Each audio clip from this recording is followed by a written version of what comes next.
बिस्मिल्लाहिर्रहमानिर्रहीम। रसूल अल्लाह सल्लल्लाहु अलैहि वसल्लम ने फरमाया, जिस शख्स ने किसी मुसलमान की दुनियावी मुश्किलात तकलीफ में से कोई मुश्किल दूर की तो अल्लाह ताला उसकी क़यामत की मुश्किलात में से कोई मुश्किल दूर कर देगा। रसूलुल्लाह सल्लल्लाहु अलैहि वसल्लम ने फरमाया, जो आदमी अपने मुसलमान भाई से किसी ऐसी चीज के साथ मुलाकात करे जिससे वह खुश होता है तो अल्लाह ताला उसको क़यामत के दिन खुश कर देगा। रसूलुल्लाह सल्लल्लाहु अलैहि वसल्लम ने फरमाया, अल्लाह ताला क़यामत के दिन फरमाएगा, मेरी अजमत की वजह से आपस में मोहब्बत करने वाले लोग आज कहाँ हैं? मैं आज उनको अपने साए में जगह दूंगा, जबकि मेरे साए के अलावा कोई साया ना होगा।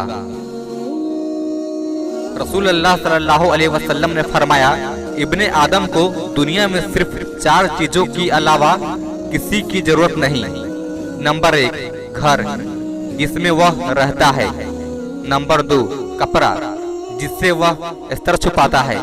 नंबर 3 खुशक रोटी। नंबर 4 पानी। रसूलुल्लाह सल्लल्लाहु अलैहि वसल्लम ने फरमाया, तुम में से कोई अपने बाएं हाथ से हरगिज ना खाए और न बाएं हाथ से पिए, क्योंकि शैतान अपने बाएं हाथ से खाता पीता है।